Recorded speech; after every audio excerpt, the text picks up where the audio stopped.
cette table ronde sur l'état des achats en 2017. Donc, le temps, je vais mettre, voilà, on va mettre à l'écran les slides qu'on va évoquer. Sur le plateau, nous avons la chance d'avoir François-Charles Rebex. Vous êtes directeur de la publication La Lettre des Achats. Et nous avons également avec nous Guillaume Trécan. Vous êtes rédacteur en chef de cette même revue. Donc tous les deux, Bonjour. vous travaillez sur La Lettre des Achats, qui est une référence dedans. Vous m'avez dit, François-Charles, en entrée, vous auriez souhaité qu'on fasse un petit sondage pour savoir qui nous avons avec nous sur le plateau. Alors, l'écran quoi, dis-moi? En mode présentation, bien sûr. Ben oui, bien sûr, en mode présentation. Merci de cette intervention, Bastien, super.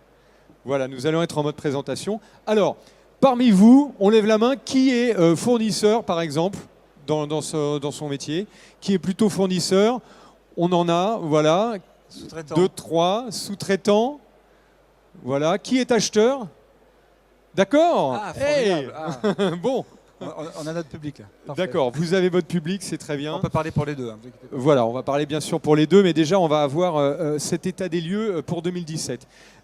François-Charles, quelques mots peut-être sur la Oui, je revue. vais vous présenter rapidement la lettre des achats. La lettre des achats, elle existe, elle aura 25 ans en 2018.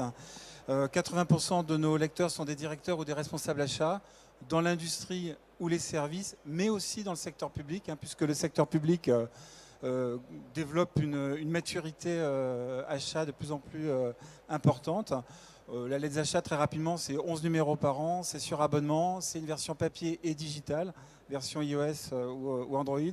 Et c'est également donc, présent sur le site, hein, je vous donne l'adresse, une étude annuelle également sur les organisations achats. Et c'est cette étude qu'on va vous présenter, c'est sa 19e édition.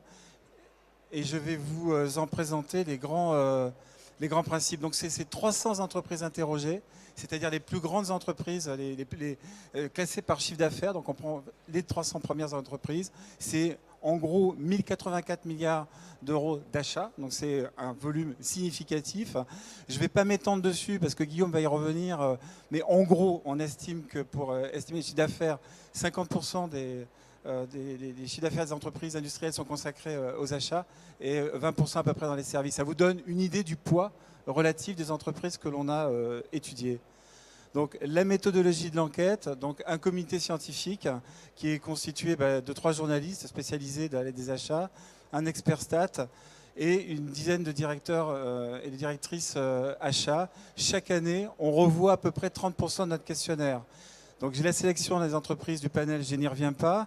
C'est un questionnaire envoyé par mail et on sait, pas forcément à une seule personne, à plusieurs. J'insiste en particulier, hein, donc cette enquête elle est recueillie entre mars et octobre et c'est bien une réponse par entreprise. Ça n'est pas un sondage en ligne. Après, nous, on revalide les informations et il y a à la fois une analyse quantitative et une analyse statistique. Donc un résultat statistique basé sur 150 questionnaires retournés complets, plus les données que nous agrégeons, notamment sur l'importance des chiffres d'affaires, le montant des achats, les effectifs, un classement par secteur d'activité. On décline également cette enquête pendant les 6 premiers mois de l'année suivante. Donc ça veut dire qu'à partir de janvier, vous allez pouvoir retrouver dans la lettre des achats des focus sur un certain nombre de données, parce qu'on agrège quand même énormément de données. Très bien, parfait, belle présentation. On voit le sommaire ou... Alors le sommaire, donc la présentation de l'enquête, on vient de le faire. Les résultats de l'enquête, en gros, on va parler des organisations.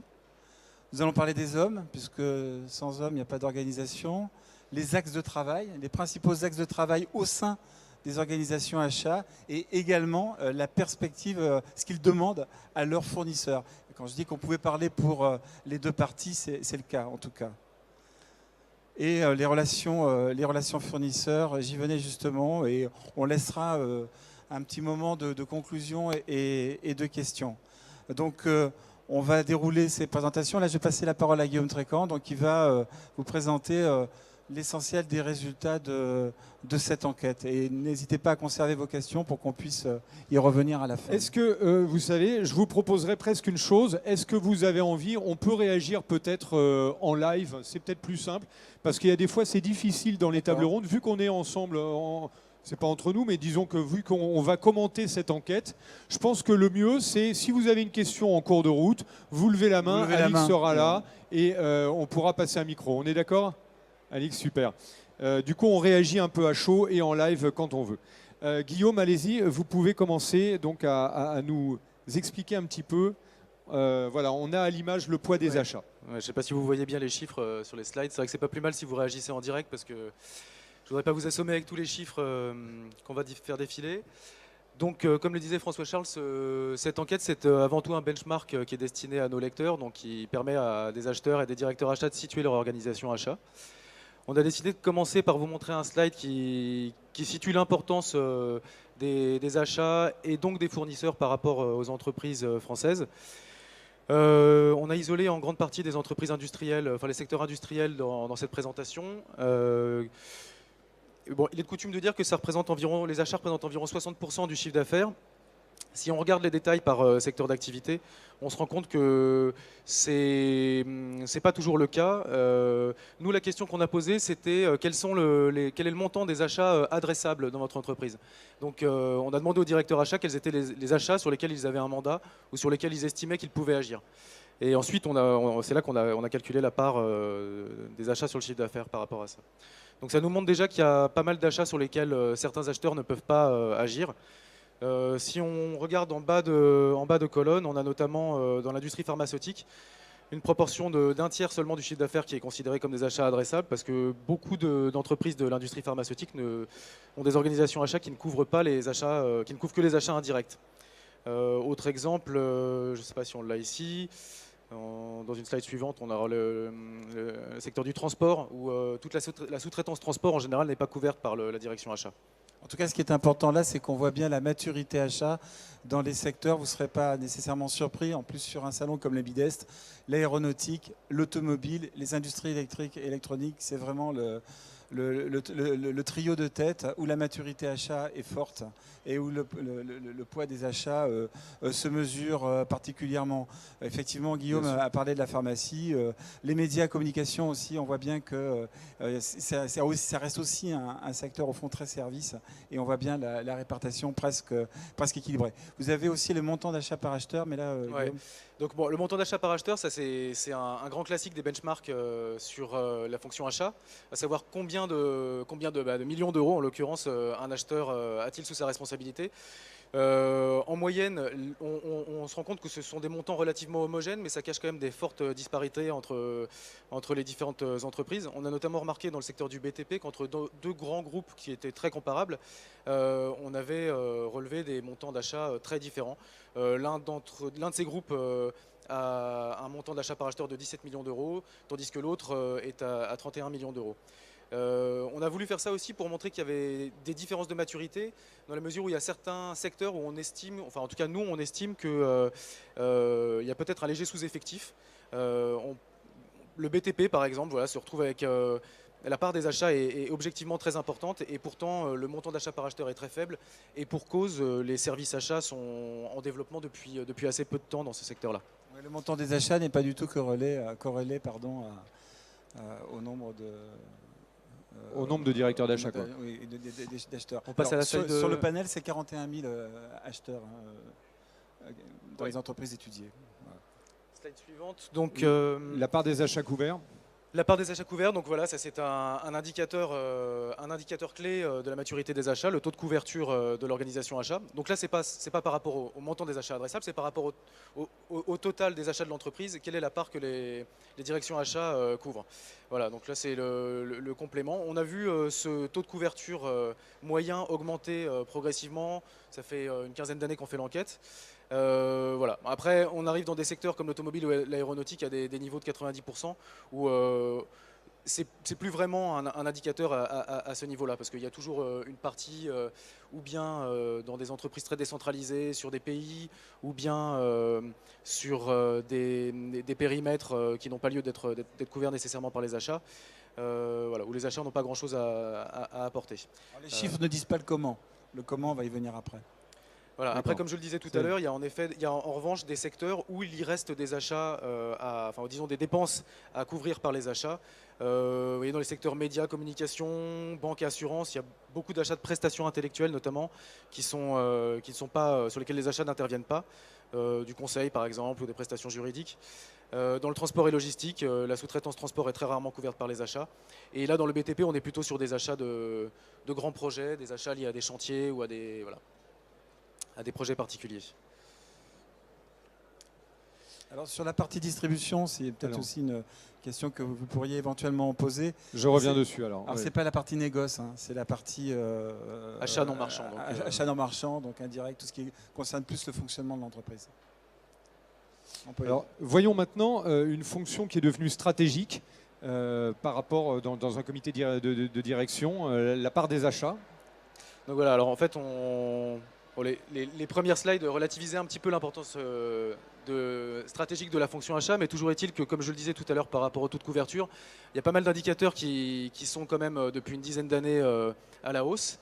Et l'un d'entre eux est très parlant, c'est la fonction de rattachement des directeurs achats. Il se trouve que la fonction de rattachement principale dans l'industrie, c'est la fonction de directeur général, c'est-à-dire que la majorité des directeurs achats, enfin 47%, mais donc c'est la première fonction de rattachement et la fonction de directeur général. Ça bat en brèche aussi une image un peu d'Épinal par rapport à la fonction achat qui serait focalisée sur des performances financières. Bon, c'est peut-être vrai hein, quant aux indicateurs de performance de la fonction, mais il se trouve que seulement 10% des directeurs achats de l'industrie sont rattachés à la direction financière. Et même dans les services où c'était la fonction de rattachement numéro 1, ça n'est plus le cas. Il se trouve qu'on a vu cette année un grand basculement dans les grands groupes de services, la fonction achat étant désormais principalement rattachée à la direction générale, y compris dans les sociétés de services. On a passé beaucoup de temps sur cette question parce que notre comité scientifique nous dit attention, le fait qu'on rattache à une direction générale les achats, ça n'est pas le simple indicateur. Ce qui est important, c'est ce qu'on demande aux achats. Est-ce qu'ils sont dans les revues d'objectifs? Est-ce qu'ils sont fréquemment sollicités? Est-ce qu'ils sont bien dans les projets? Est-ce qu'il y a un suivi? Est-ce qu'il y a un comité? C'est moins la dépendance à la fonction qui compte, encore une fois, que la qualité des informations qu'on leur demande et la manière dont on les challenge. Et ce qui est intéressant aussi de voir, c'est qu'au cours de ces dernières années, et Guillaume reviendra sans doute dessus, c'est que même les achats de services ont commencé aussi à se repositionner, à sortir un peu de l'axe direction financière où ils étaient rattachés pour aller plus vers les directions générales. Et c'est pas neutre. Et alors, dernière petite remarque sur cette slide. Donc voilà, on ne considère pas nécessairement qu'être rattaché au directeur général, c'est une nec plus ultra, en particulier dans les sociétés industrielles où beaucoup de directeurs achats ont pour préoccupation de rester collés aux préoccupations des opérationnels et de rester, d'être impliqués le plus en amont possible dans les projets industriels. Voilà, donc la fonction le fait d'être rattaché à la direction industrielle ou des opérations n'est pas non plus péjoratif, quoi. Simplement, voilà, comme on le voit sur la slide suivante, toujours est-il qu'en général, plus on est proche du directeur général, plus on est proche du comité exécutif ou comité de direction de l'entreprise. Et le fait est que là, c'est vraiment un indicateur dont la pente ascendante ne s'est jamais démentie ces dernières années. De plus en plus de directeurs achats sont intégrés dans les comités de direction, les comités exécutifs de leur groupe. Donc c'est le cas pour, c'est ce qu'on voit sur la slide, la 36,5%, ça c'est toutes entreprises confondues dans les 250 premières entreprises françaises. Dans l'industrie, c'est 45% des directeurs achats. Il y a une montée progressive. Hein, dans les 10% en 3 ans quand même, c'est beaucoup. Ouais, hein. c'est très fort. Ouais. 10% en 3 ans, ça fait un tiers, quoi, 30%. On considère que c'est d'autant plus significatif qu'en fait, c'est pas simplement le fait d'appartenir au CODIR, c'est d'une certaine manière la voix des sujets achats qui est portée au sein du comité exécutif et à l'attention des états-majors.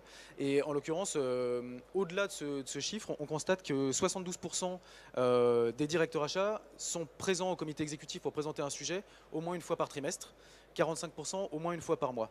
Donc qu'ils appartiennent ou non au comité exécutif, il se trouve qu'on parle des fournisseurs, on parle des sujets achats au comité exécutif très régulièrement.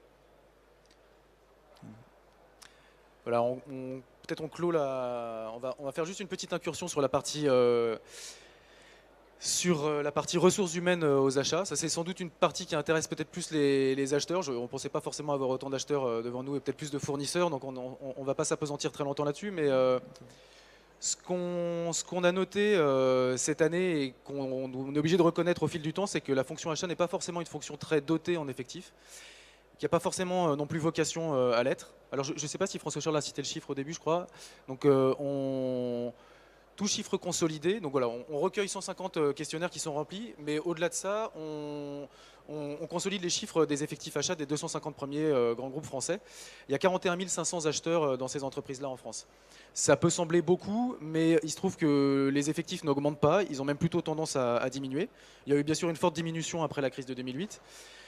Ça s'est légèrement restaffé dans les années 2013 à 2015 et là on est plutôt sur une stagnation, quoi. La majorité des effectifs achats sont en stabilité. Et en réalité, la fonction achat, elle est aussi mature parce qu'elle accompagne les mêmes cycles de l'entreprise. Autrement dit, vous n'allez pas bien, vous ne recrutez pas d'acheteurs, hein. Il ne faut pas penser que les achats est une voie royale en période de difficulté. Il y a un continuum, il y a une maturité qui fait que quand les affaires sont un peu dures, les achats ne sont pas nécessairement surstaffés.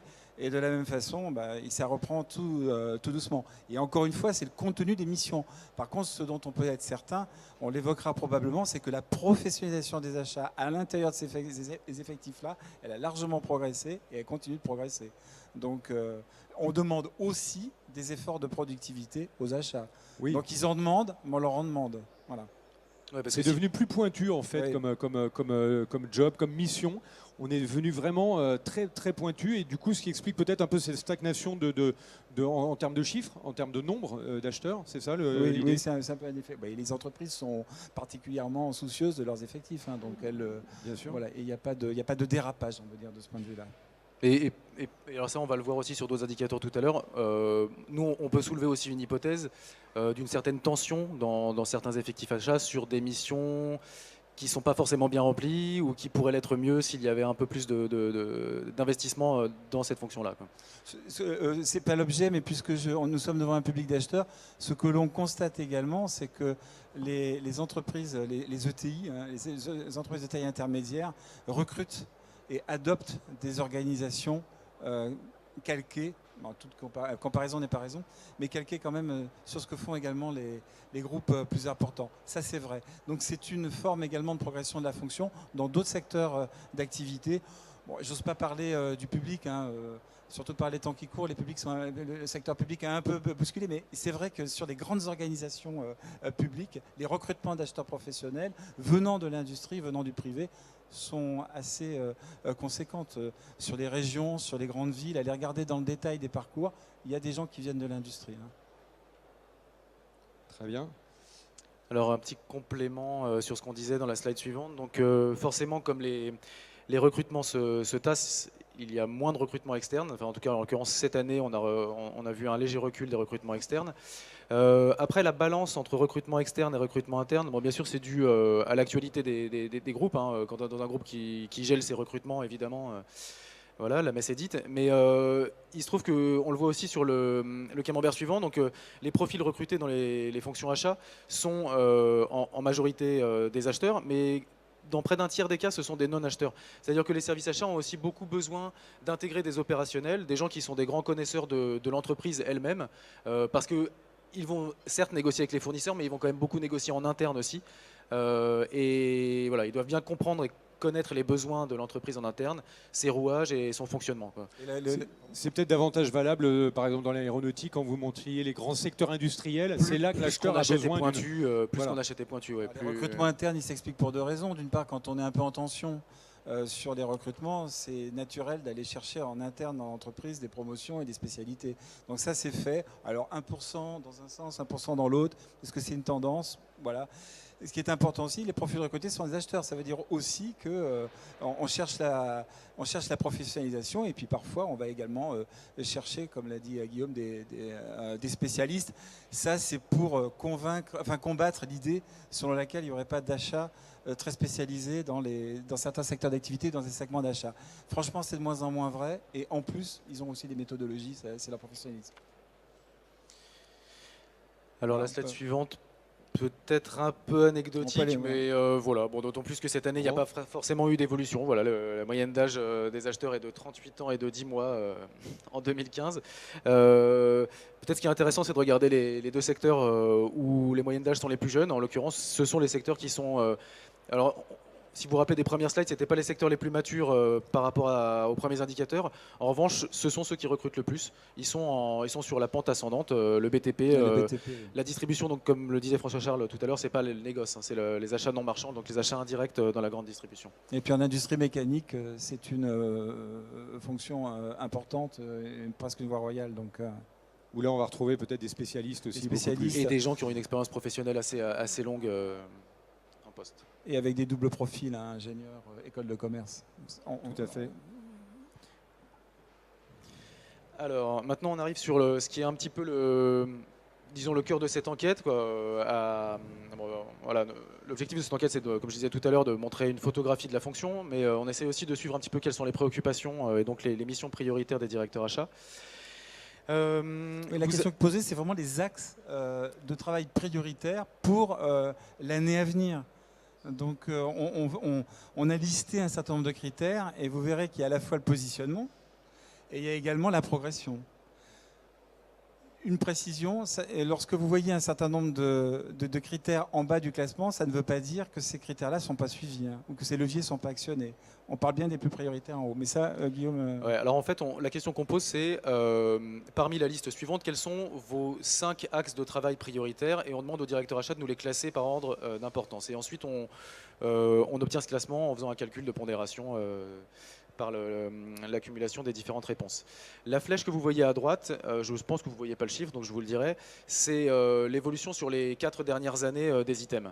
Et il se trouve que les 2 items qui sont tout en haut n'ont cessé d'augmenter. Il s'agit de l'axe de travail sourcing et mise en concurrence et renégociation. Donc là, en revanche, on revient sur l'image d'Épinal que je combattais tout à l'heure. Il se trouve quand même que les attentes principales des états-majors vis-à-vis des achats, ce sont les gains achats et c'est la performance financière. Et ça n'a cessé d'être de plus en plus important ces dernières années. Alors, est-ce que c'est un effet de la crise de 2008? Je ne sais pas, mais il se trouve que sur ces 4 dernières années, ça a toujours augmenté. Si l'on arrive ensuite sur les 3 suivants, donc qui complètent le quintet de tête, on est en revanche sur des axes de travail qui sont beaucoup plus tournés vers l'interne, vers la négociation interne, et le travail de fond avec les prescripteurs au sein de l'entreprise. Donc l'implication en amont, c'est la volonté des achats de ne pas arriver, comme on dit, en pompier de service, quoi, de ne pas négocier simplement un contrat à partir du moment où tout a déjà été ficelé, ce qui n'est pas forcément d'ailleurs la meilleure chose sans doute vis-à-vis des fournisseurs. L'optimisation TCO et le travail sur l'expression des besoins. Une forte progression dans les 2 cas. Il n'y a qu'une seule question qu'on ne pose plus, qu'on a sortie, c'est la réduction des coûts. Là, ça, on n'en parle plus. Enfin, on suppose que c'est un des grands... c'est un grand principe, c'est acquis. Encore une fois, ce n'est pas l'indicateur qui est important, c'est le comment. Mais sinon, elle finirait numéro 1, donc ça n'a aucun sens. Donc on essaie de l'enlever. Regardez la massification, point 7, ça ne veut pas dire qu'on n'en fait pas. Ça veut dire que les limites de la massification peuvent être atteintes. Ouais, ça c'est aussi un élément qui nous permet de vérifier la maturité. Voilà, ça recoupe ce qu'on disait tout à l'heure sur le taux de couverture. Voilà, massification, c'est plus forcément un levier très important. Gestion des risques, un levier qui est en baisse de 4 places depuis ces dernières années. C'est pas forcément parce que c'est pas important, on le verra sur la slide suivante. C'est plutôt parce que je pense que ça a été processé et il y a maintenant des méthodes de gestion des risques qui ont été mises en place et c'est pas forcément une De l'aide à la décision peut-être, enfin au niveau de l'achat justement, minimiser la gestion des risques, minimiser les risques plutôt, c'est avec des outils, on a de plus en plus de données qui vont être analysées, ça fait partie peut-être des premières applications qu'on peut trouver dans l'exploitation des données. C'est un des fondamentaux, hein, la gestion des risques, il n'y a pas un directeur des achats qui ne vous en parle pas. Donc alors c'est pas forcément tout sous couverture, mais en tout cas c'est une préoccupation, elle est très forte, ils n'y renoncent pas. Et d'ailleurs, en complément avec ce que vous faites remarquer, en effet, les systèmes d'information achat qui arrivent juste après sont en revanche une préoccupation montante. Enfin, c'est un chantier qui est de plus en plus à l'ordre du jour pour les directeurs achats. Donc système d'information, y compris de gestion de données fournisseurs et de prévention de défaillances, par exemple. Il y a encore 2 points qu'on peut également évoquer. Hein. C'est le redesign to cost. On se dit, tiens, pourquoi ça tombe? Parce qu'au fond, les achats considèrent qu'ils en font en permanence, que c'est toute l'entreprise qui, en permanence, redéfinit, reproduit, optimise ses produits. Donc, bon, c'est quelque chose un peu comme une affaire entendue. Intéressant également, vous avez vu que la massification a reculé, la réduction du panel fournisseur également. Ceux qui disent que les achats n'ont que de cesse de faire disparaître leur nombre de fournisseurs et de les réduire au minimum, c'est aussi une idée reçue. On peut combattre ça. On le verra notamment dans les recherches de nouveaux partenaires. Parlons un peu de la tarte à la crème du moment, c'est les startups, mais c'est évident que les achats, à ce moment-là, cherchent plutôt à élargir leur panel. Toute l'entreprise. Alors, est-ce que les achats sont dedans? C'est encore une autre question. Et de plus en plus, on peut souligner qu'il y a des modes des développements en collaboration, oui, en co-construction. Donc, vu qu'on va multiplier un peu ces collaborations, forcément, au niveau des achats, ça se ressent aussi. Ça se ressent fortement. Un dernier axe qu'on peut souligner, donc voilà, il trouve on est remonté sur les 5 dernières années. Donc là, on ne le voit baisser que de 1 point, c'est le sourcing en low-cost country. Mais il se trouve qu'il y a, alors je crois que c'était il y a 6 ou 7 ans, c'était pratiquement la priorité numéro 3, ou en tout cas c'était dans les 5 premières priorités des directeurs achats. Et après 2008, ça a dégringolé radicalement et ça n'a cessé de descendre pour ne plus être un sujet, en tout cas quand on les interroge aujourd'hui. Ça veut dire qu'on travaille partout, ce principe-là? Oui, il y a une question. Est-ce que je peux vous demander de vous présenter? Oui, Alix, on va passer le micro. C'est une remarque monsieur ou qui une est là. question? Levez la main, monsieur, comme ça. Voilà. Oui, bonjour, je suis Eric de Saint-Cernin, je suis consultant en supply chain, je fais un peu d'achat. Je ne vois pas le tableau, mais vous n'avez pas évoqué tout ce qui est développement durable ou achat responsable. Ça, c'est entré, alors peut-être que je ne le vois pas en fait. Hein. C'est le point 11. C'est le 11, mais il ne monte pas tellement. En fait. Par rapport au discours qu'on peut entendre de développement durable, de chaîne d'approvisionnement éthique, surtout sur les grands groupes, est-ce que vous avez relevé quelque chose Non, mais vous avez tout à fait raison. Merci. Tout le monde en parle, et quand on regarde les chiffres, peu en font. Ou alors, attention, c'est pas forcément dans leur priorité absolue. Voilà. Ils vont pas renoncer à mise en sourcing, mise en concurrence, renégociation. J'allais dire que le RSE, ça en fait partie. C'est-à-dire, c'est un critère, on l'embarque. Mais qui est aujourd'hui en 11e position. Donc c'est la 11e ligne en termes de préoccupation. Mais c'est constant. Moi, ça fait plusieurs années qu'on travaille ensemble cette étude et on aimerait bien les remonter. Mais non, ils disent oui, bon, voilà. Avec l'innovation en 10e position, ça fait partie à nous et au comité scientifique, de nos déceptions régulières chaque année. Mais vous verrez dans d'autres slides que voilà, c'est quand même des éléments qui ont leur place. Mais c'est une très bonne remarque. Alors la slide suivante, c'est pour continuer, plutôt pour préciser, voilà, on disait que la performance financière est l'élément sur lequel l'état-major porte le plus d'attention concernant les achats. Mais là aussi, ça c'est un petit peu sophistiqué parce que pour beaucoup de directeurs achats, la question c'est est-ce que ma performance financière est reconnue? Alors elle peut être reconnue sur la base d'un consensus qui a été établi avec le contrôle de gestion ou la direction financière, mais l'élément de maturité supplémentaire, c'est si le directeur achat est intégré dans le processus budgétaire. Et il se trouve que de plus en plus de directeurs achats sont intégrés dans les processus budgétaires. Et donc, d'une certaine manière, ne se contentent plus d'agir sur la marge de leur entreprise, mais donnent aussi plus de compétitivité aux produits en provisionnant d'une certaine manière des gains achats sur les projets à venir. Et consensus, 25%, c'est pas mal quand même. Parce que les discussions entre finance et achat, c'est pas simple. Entre les uns qui comptent et les autres qui disent oui, mais la qualité, c'est très important, tout est relatif, etc. Les financiers ne comprennent pas forcément d'ailleurs. Et donc, mais là, quand même, on commence à critériser, à mettre ça commence à venir. Et puis de plus en plus, là, on ne va pas s'étendre, mais le contrôle de gestion intégré au service achat dans les grands groupes et particulièrement dans les nouvelles organisations. Dans le BTP, il y a des contrôleurs de gestion à peu près partout aux achats. Alors, sur la slide suivante, donc, on va compléter un petit peu tout ce qu'on disait sur les axes de travail. Là, il s'agit, voilà. Alors, les directeurs achats ont différents KPIs. Il y a les indicateurs que l'état-major regarde, et après, il y a tous les indicateurs qui servent. Là, c'est plutôt des indicateurs, à mon avis, qui servent au directeur achat à mesurer sa propre organisation, la performance de sa propre organisation. Mais c'est des indicateurs qui ont aussi vocation à être partagés avec qui veut bien les regarder, hein. Alors on retrouve les fondamentaux achats, le fameux QCD, donc coût, qualité, délai. Les coûts, c'est assez évident, on les avait tout à l'heure sur la performance financière. Qualité, délai en 3e et 4e position. Et les risques fournisseurs, donc ce dont on parlait tout à l'heure. Donc voilà, bien la preuve qu'ils ont été processés et qu'il y a des éléments pour les mesurer. C'est la préoccupation principale derrière la performance financière. On notera aussi donc en 4e position l'efficience de l'organisation achat. Il y a plus d'un tiers des organisations achats qui mesurent et donc qui sans doute partagent des indicateurs sur leur propre productivité, quoi. Et là, on peut revenir sur ce qu'on disait tout à l'heure sur les effectifs. C'est que c'est le propre des fonctions achats, et c'est peut-être aussi un petit peu leur tragédie, c'est d'avoir un devoir d'exemplarité, quoi. Comme elles doivent apporter des gains, elles ne sont pas censées dépenser trop d'argent. Ils sont très rigoureux avec eux-mêmes, les achats, hein. Donc, Est-ce que être fournisseur des achats, c'est pas simple, hein. Carrément, parce qu'on peut imaginer qu'avec la relation avec les financiers que vous évoquiez juste dans la slide avant, il y a un peu ce côté-là, les financiers leur mettent une pression peut-être plus forte que sur d'autres services parce qu'ils ont un devoir Et d'exemplarité. il y a une volonté d'exemplarité. Et peut-être pour aller plus loin, la fonction achat sort quand même d'une histoire où elle a quand même longtemps beaucoup d'acheteurs doivent expliquer ce qu'ils font dans leur entreprise. Un commercial n'expliquera jamais que son rôle c'est de vendre. Un acheteur, comme il y a souvent beaucoup de gens dans l'entreprise qui considèrent que tout le monde peut être acheteur, un acheteur a quand même longtemps dû expliquer quel était son métier, quel était son apport à l'entreprise. Donc voilà, il reste un peu cette scorie qui est qu'il doit en permanence justifier de sa présence, quoi. Voilà.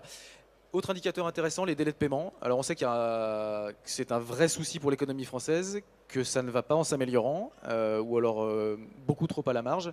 Il y a des instances comme la médiation des relations interentreprises qui sont là pour rappeler régulièrement qu'il y a un vrai problème de société, enfin un vrai problème économique, voire de société à ce niveau-là. Néanmoins, nous on constate que même si c'est une responsabilité partagée au sein de l'entreprise, parce qu'évidemment les acheteurs ne sont pas forcément les comptables de l'entreprise, la direction financière a son rôle à jouer, c'est elle aussi qui met une pression sur le cash. Les directions achats, dans une proportion assez conséquente, un tiers des directions achats suivent cet indicateur-là.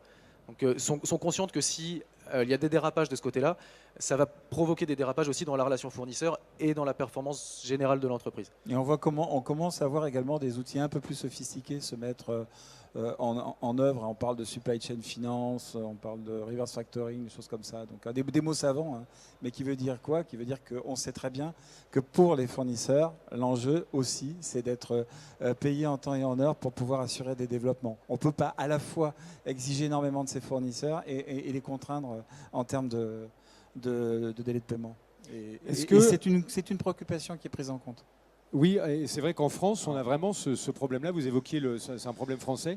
Est-ce que quand on regarde à l'échelle un peu européenne, c'est le cas dans d'autres pays où vous avez des chiffres là-dessus? On est un peu champion du monde en France, parce que les Allemands ont des taux beaucoup plus réduits, oui. Et certains pays latins aussi. Donc, voilà, non, il y a un mal français. Oui, parce qu'on se rend compte que ça donne de la fluidité à l'économie finalement. Oui. Quand tout le monde est assez serein et à l'heure dans les paiements, ça fluidifie la machine.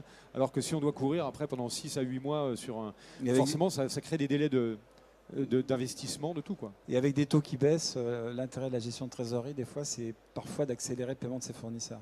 Bon, ça, c'est un vaste délai. On va faire passer le message. Alors, on s'est amusé quand même. Pour répondre à monsieur, pour rebondir, on a reposé la question de la RSE et on s'est amusé, entre guillemets, à éclater le sujet RSE en plusieurs parties. Donc, le taux d'achat au STPA, le secteur du travail protégé et adapté, les économies d'énergie, le recyclage d'économies circulaires. On a pris un peu les grands thèmes à la mode. Et les taux d'achat auprès des PME. Ben, regardez, c'est le résultat est brut, hein. C'est pas la préoccupation. Alors, voir le Made in France, si ça veut dire encore quelque chose, c'est vraiment en bas du tableau. En tout cas, c'est pas, leur performance, elle n'est pas jugée, là-dessus. Le STPA, c'est une bonne chose. Bon, ça a été aussi dicté par le fait que les contraintes sont devenues plus importantes, notamment pour les entreprises de plus de 20 personnes. Et puis, il y a quand même, là aussi, il y a une dimension ressources humaines très forte et qui est une préoccupation qui n'est pas nécessairement totalement partagée pilotée par les achats, mais en tout cas, elle est bien présente. Et les PME, oui. Voilà. C'est des indicateurs qui existent, mais aussi je pense qu'un enseignement de ce tableau, on peut enchaîner sur le suivant, mais un enseignement de ce tableau, c'est que il y a toute une batterie d'indicateurs possibles. Voilà. Si on isolait une réponse d'un directeur achat, on pourrait obtenir des classements complètement différents. Il y a des directeurs achats qui ont 2 indicateurs, il y en a qui en ont 3, il y en a qui en ont 7, 8. Et voilà, il y a des directions achats qui ont des missions RSE avec des parties spécialisées sur le travail secteur protégé, des missions spécialisées sur l'économie d'énergie, des entreprises qui suivent de très près leur part d'achat auprès des PME. Voilà. Et là où je veux en venir avec cette question de disparité, de grande diversité des missions, donc si on regarde la slide concernant les attentes vis-à-vis des fournisseurs, c'est que c'est aussi voilà, diversité de missions. Diversité de missions, c'est le propre de la fonction achat. Donc elle gagne en maturité. Les acheteurs ont de plus en plus de choses à faire. Et un message qui remonte très souvent, qu'on ne mesure pas dans l'enquête, mais c'est que beaucoup de directeurs achats souffrent d'avoir des missions contradictoires et des injonctions contradictoires souvent de la part de leur direction générale. Et ça, on le retrouve un petit peu dans les attentes vis-à-vis des fournisseurs. On a vu par exemple tout à l'heure que l'innovation, c'était pas dans les axes de travail, en tout cas pas dans le quintet de tête. Il fallait arriver à la 10e position pour le trouver. Néanmoins, c'est la deuxième préoccupation, juste derrière la réduction des coûts, la deuxième attente vis-à-vis des fournisseurs, juste derrière la réduction des coûts. La réduction des coûts, là, elle est en numéro 1, elle a gardé. Ouais, ça c'est la nature de la direction des achats. On n'y échappera pas. Veut ça, quoi. Voilà, mais il n'empêche que les directeurs achats ont d'autres préoccupations, et donc c'est des préoccupations qui transposent sur leurs fournisseurs et qui se retrouvent voilà. Ils attendent de leurs fournisseurs de la proactivité sur des choses que peut-être eux n'ont pas forcément le temps d'aller chercher ou d'aller piloter encore, espérons-le, quoi. Peut-être à l'avenir, mais... Nous avons été un peu surpris aussi, là encore une fois, pour traduire un peu l'organisation sophistiquée des achats, le travail sur la décomposition des coûts, accélérer le time to market, partager les stratégies d'entreprise, voire accompagner à l'international, contribuer au cahier des charges. On était un peu étonnés. Nous, on avait envie de retrouver ça. C'est comme ça qu'on perçoit le mieux des fonctions achats. Et là, curieusement, on reste sur des attentes très fortes. Et le reste fait partie. Alors, évidemment, d'une entreprise à l'autre, d'un secteur d'activité à l'autre, là, encore une fois, pour prolonger ce que disait Guillaume, grande disparité. Il peut y avoir une très grande disparité. Alors, juste petite précision, c'est comme tout à l'heure. Là, les pourcentages n'ont pas forcément de sens, puisque ce sont, encore une fois, on a demandé quelles sont vos 5 priorités par ordre d'importance, et on a ensuite pondéré. Donc c'est plus le classement que le pourcentage qui a une importance. Qui est important, voilà. Mais il faut quand même relever aussi qu'il y a tout un tas d'éléments qui portent sur le collaboratif qui sont cités à des niveaux relativement élevés, quoi. Travailler la décomposition des coûts, c'est du collaboratif. Partager la stratégie, ça c'est une préoccupation vraiment montante. Contribuer au cahier des charges, accompagner à l'international, c'est une préoccupation qui ne cesse de monter. Voilà. Après, concernant le time to market et la maîtrise des délais, là, encore une fois, en miroir par rapport à ce qu'on entend dire par les fournisseurs, le fait est que beaucoup de fournisseurs nous disent que les demandes d'achat sont de plus en plus brèves, les demandes de réponse sont de plus en plus courtes. Et voilà, le fait est que c'est la préoccupation sans doute pour les achats, mais je pense que pour toutes les fonctions de l'entreprise, c'est l'agilité avant tout, quoi. Répondre vite. Les temps le time to market s'est considérablement réduit, notamment avec le monde numérique, digital. Aujourd'hui, 6 mois, il y a des produits qui sortent, qui ne sont même pas finis, qu'on termine avec les gens. Ça, on l'a dans l'informatique, avec même la téléphonie. On a des produits qui arrivent sur le marché et c'est avec les usagers qu'on va terminer le produit. Donc, on est dans ce rush un peu permanent et les achats... Tous les groupes sur de produits de grande consommation qui font partie de notre entreprise, j'ai revérifié hier, ils placent quasiment tous le time to market comme leur première ou deuxième attente vis-à-vis des fournisseurs. Donc, on voit l'implication des achats dans la stratégie de l'entreprise. Ce n'est pas du tout la fonction support qui suit, c'est la fonction qui accompagne. Absolument. On regarde la répartition géographique. Alors là, je vais être obligé de dire les chiffres parce que je pense pas qu'on le voit.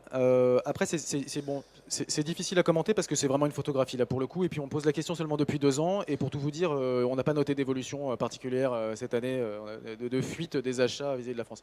Un truc qui nous étonne mais qui nous satisfait, c'est que donc quand on demande aux acheteurs, enfin aux directeurs achats, de nous dire quelle est la nationalité de leurs fournisseurs, ils savent nous le dire. Donc, pratiquement, enfin, on doit avoir plus de 120 réponses sur les 150 questionnaires à cette question.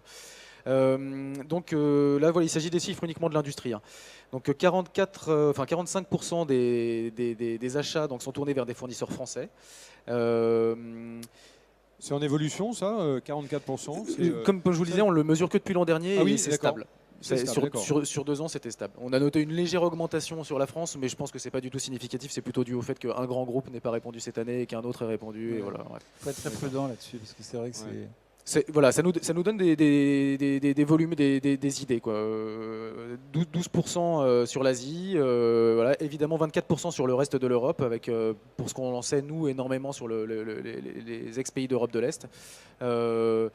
L'Afrique, donc en grande partie représentée par le Maghreb, Océanie, l'Amérique du Sud et l'Amérique du Nord aussi, voilà, notamment beaucoup dans l'industrie électrique, électronique, dans l'aéronautique.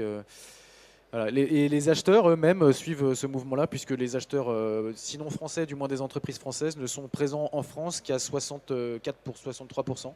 Mais les niveaux de consolidation et de coordination se font au siège de l'entreprise. Hein, voilà, donc on est quand même sur on est quand même sur des organisations assez complexes, matricielles, qui sont réparties un peu partout dans le monde. Et beaucoup d'acheteurs de ces organisations achats sont des acheteurs sites ou des acheteurs pays qui sont. Voilà, c'est d'ailleurs un sujet que nous on aborde assez régulièrement, c'est les problématiques interculturelles au sein des organisations achats. Toutes les langues sont parlées, toutes les nationalités sont représentées dans les organisations achats des grands groupes français. Quoi. Et toutes les disparités d'organisation. Bien sûr. Est-ce que vous avez des réactions? On regarde de l'heure, il nous reste un petit 5-10 minutes. Est-ce que vous avez des questions, des choses que vous aimeriez approfondir avec nos deux experts de la journée? Si on était sur soit le pays, soit les thématiques, si on revient dans les slides précédentes, les attentes vis-à-vis des fournisseurs. Est-ce qu'il y a cette demande tout d'un coup pour les achats aujourd'hui d'être également dans le sourcing un facteur on apporte des nouvelles idées tout d'un coup? Est-ce que c'est sur ce plan-là qu'on pourrait comprendre l'innovation pour un acheteur? C'est que dans son sourcing, il va aller chercher des fournisseurs justement qui non seulement ont le bon prix, mais aussi proposent des produits un peu distinguants, un peu différenciants, et que dans le sourcing, tout d'un coup, on va avoir peut-être un rebond dans l'activité ou une petite bifurcation qui va être positive en termes de vente ou en termes de... C'est en ça qu'on peut trouver l'innovation dans les achats. C'est vrai que les achats ont vocation, non pas à remettre en cause, mais en tout cas à accompagner des solutions, une solution alternative, des solutions de substitution. Mais je crois qu'ils savent aussi, enfin les achats le savent, et plus on est vers des achats très, très techniques et très précis, ils ne le font pas seuls. Donc l'important pour les achats, c'est d'être très en amont dans les projets et de travailler avec les différentes composantes de l'entreprise pour pouvoir travailler dès l'amont un sourcing meilleur, performant en termes de coûts ou de solutions tout simplement, parce qu'il faut aussi trouver de nouveaux développements. On le voit également sur l'innovation. On a beaucoup travaillé là sur l'innovation ces dernières années. On voit la difficulté qu'il y a à mettre en place des organisations. Est-ce que ce sont les acheteurs familles qui doivent le faire? Est-ce qu'il faut créer des postes spécifiques? Comment faut-il travailler? Il y a encore beaucoup d'interrogations. Il y a une grande humilité quand même des achats aussi, donc il y a une prise de conscience qu'on ne travaille pas nécessairement avec un groupe mature comme on travaille avec des jeunes entreprises, et il y a une réelle prise en compte de ça. Est-ce que tout le monde sait le faire, mais ils le reconnaissent? Non, on apprend. Hein. Donc il n'y a pas les achats qui cassent tout et qui... il y a une image d'Épinal qu'il faut quand même un petit peu, un peu modifier. Hein. C'est le but de cette enquête. Hein. C'est pour ça d'ailleurs qu'on retrouve toujours le travail en amont, le travail sur l'expression des besoins tout en haut de leurs préoccupations. C'est que voilà, nous on voit quand même ça aussi par rapport à des paliers à franchir. À chaque palier de maturité, il correspondent des objectifs particuliers des directeurs achats. Et je pense qu'il faut vraiment se situer au plus haut niveau de maturité pour pouvoir espérer arriver à travailler sur l'innovation. Il faut d'abord être capable de discuter sur le produit lui-même et l'expression du besoin concernant ce produit avant d'en arriver là. Très bien, monsieur. Oui, une intervention. Oui. Tout à l'heure, vous listiez les critères, enfin les leviers les plus importants que prennent en compte les acheteurs. Et donc, vous insistiez sur le fait que le premier critère était la réduction de coûts, toujours. Vis-à-vis des fournisseurs. Vis-à-vis des fournisseurs, Oui. c'est ça. Et je suis un petit peu surpris parce que dans un monde de plus en plus incertain, justement au niveau du sourcing, il y a des risques potentiels fournisseurs qui sont peut-être un petit peu mis de côté apparemment par les acheteurs. J'ai l'impression que les expériences type sourcing de composants électroniques, par exemple, avec les problèmes qu'il y a eu liés au tsunami et d'autres problèmes, n'ont pas vraiment servi de leçon. Est-ce que la fiabilité parfois d'un approvisionnement n'est pas plus critique que le coût bas avec un côté aléatoire dans le sourcing, dans l'approvisionnement? Réduction de coûts, ça veut dire aussi une optimisation permanente. On est contraint par les marchés, donc c'est quelque chose qui peut être fait. Il y a un souci d'optimisation. Donc, alors après, est-ce que nous, on jette un voile pudique sur certaines situations? Vous avez raison, il y a des cas comme ça, on en a entendu. Hein. Mais c'est vrai que personne ne peut nier non plus que les principes de production sont très répartis, que les marchés d'approvisionnement sont multiples, que les marchés à servir également sont également très, très nombreux et très, très élargis. Donc c'est vrai que oui, il y a des interrogations. Enfin, nous, on entend aussi des interrogations. Hein. Elles ne sont pas forcément exprimées comme ça, mises sur la table, mais il y a des remises en cause d'un certain nombre de schémas. Et je crois qu'il y a quand je dis il y a une prudence, il y a quand même une prudence. Il y a une humilité quand même. Et tout ne peut pas non plus être pris... si on commence à mixer les tailles d'entreprise, les secteurs d'activité, les tailles d'entreprise et technologies, on n'a pas forcément les mêmes réponses. Mais... Juste pour compléter la réponse de François Charles, rappelez-vous donc sur les indicateurs de performance suivis par les achats, l'indicateur financier c'est sûr que c'est la base, mais le premier derrière c'est l'indicateur concernant les risques fournisseurs. Donc c'est vrai que voilà, chaque directeur achat a sans doute des préoccupations différentes. Peut-être que la base de la relation avec n'importe quel fournisseur c'est de gagner de l'argent, enfin d'en perdre un moins possible en lui achetant son produit, et de le faire lui-même monter en compétitivité, etc. Mais tout de suite derrière, la préoccupation principale, c'est est-ce qu'il va rester en vie, est-ce qu'il va rester compétitif, et est-ce qu'il va pouvoir livrer sur la durée. Voilà. Oui, les conditions, par exemple, les réserves de production qu'on peut faire quand on achète un sous-traitant, les conditions, donc les volumes, les rythmes d'approvisionnement, sont des critères qui rentrent de plus en plus en compte dans les conditions d'achat ou pas par rapport au prix? Est-ce qu'il y a une évolution de ce point de vue-là? Si je reprends sur les critères, la question de la maîtrise des délais, si c'est un peu la question, est prépondérante. Hein. Également, enfin, une des questions prépondérantes sur lesquelles ils travaillent énormément, réduction du time to market, bon, c'est sur la présentation de nouveaux produits, mais on peut penser aussi que c'est pour délivrer un produit et un service. Il y a une accélération des cycles que permet aussi...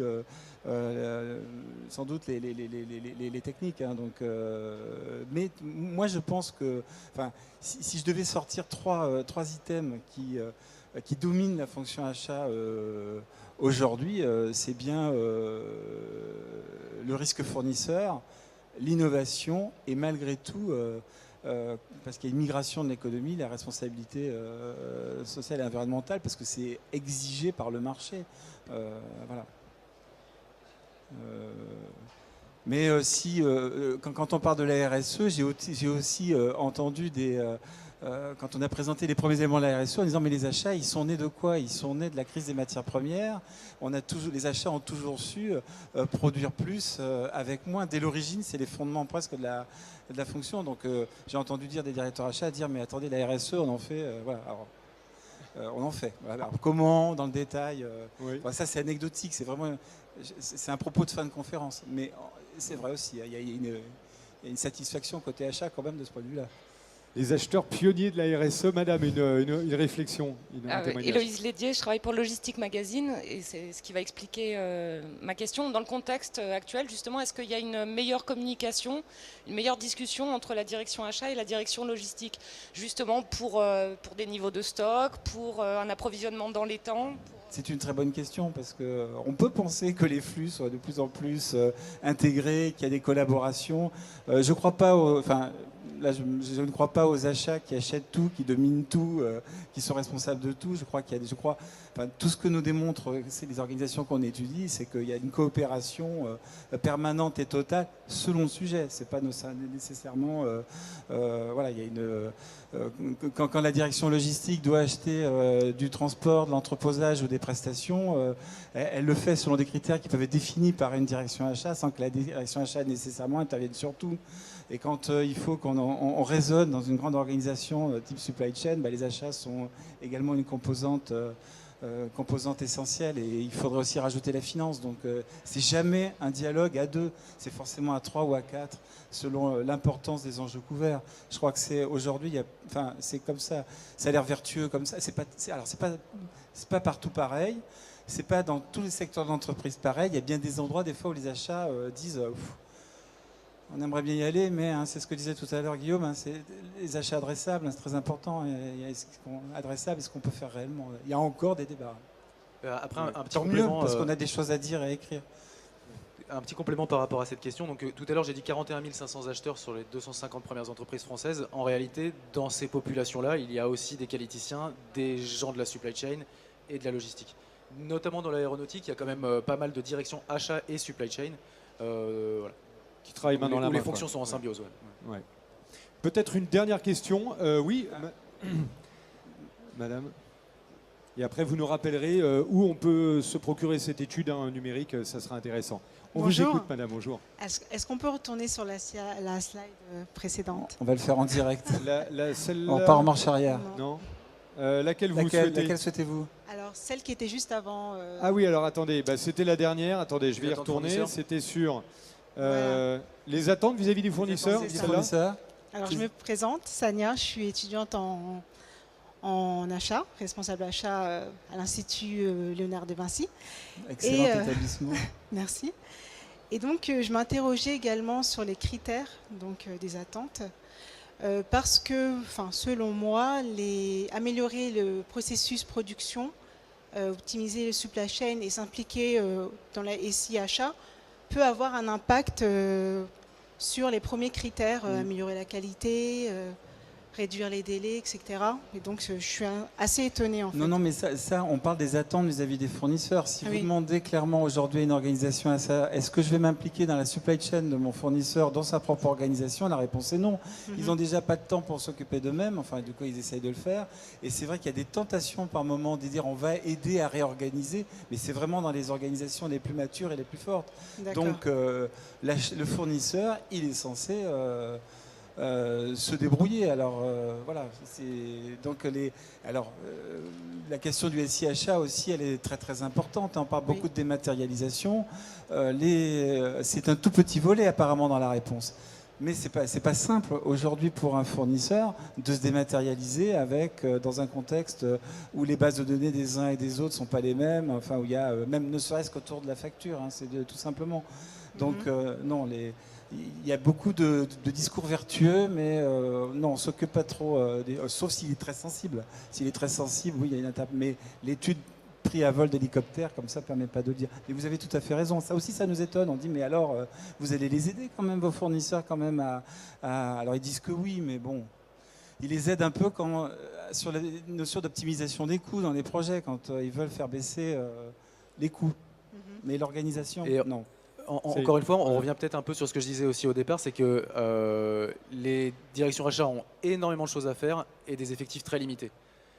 Bon. Et du coup, voilà, quand on leur demande, moi j'ai des directeurs achats qui m'appellent en me disant je suis en train de remplir le questionnaire, mais j'ai un gros problème, c'est qu'en fait, je vois la liste des 10 items, les 10 sont importants pour moi, quoi. Et voilà, ils ont des journées limitées, ils ont des effectifs limités, des équipes limitées, et voilà, donc il faut faire des choix, quoi. Alors cette étude, on peut la retrouver cette étude, on la retrouve en version papier. Sur le stand, on peut la commander. Sur le stand. Ou le numéro, c'est le numéro 254 de novembre. Il est en D'accord. vente également sur le site. Vous pouvez également l'acheter sur les plateformes. D'accord, C'est on peut- moins cher d'ailleurs. Apple et Google nous contraignent dans les prix. Voilà. Alors, D'accord, donc on peut. Bon, sinon on peut c'est une l'acheter astuce comme pour ça, si on- acheteurs. Voilà, sinon, vous Si on l'achetez a dans vraiment son envie de papier. l'avoir, on peut l'acheter sur le stand. Absolument. Alors merci beaucoup. Comme le temps tourne, on est obligé d'arrêter là, mais vous pouvez prolonger. On a des petits manches debout là pour faire du networking juste à la sortie du stand. Merci beaucoup à toutes et à tous d'avoir participé à cette table ronde et merci à vous Merci. de nous avoir Merci. éclairé de votre analyse.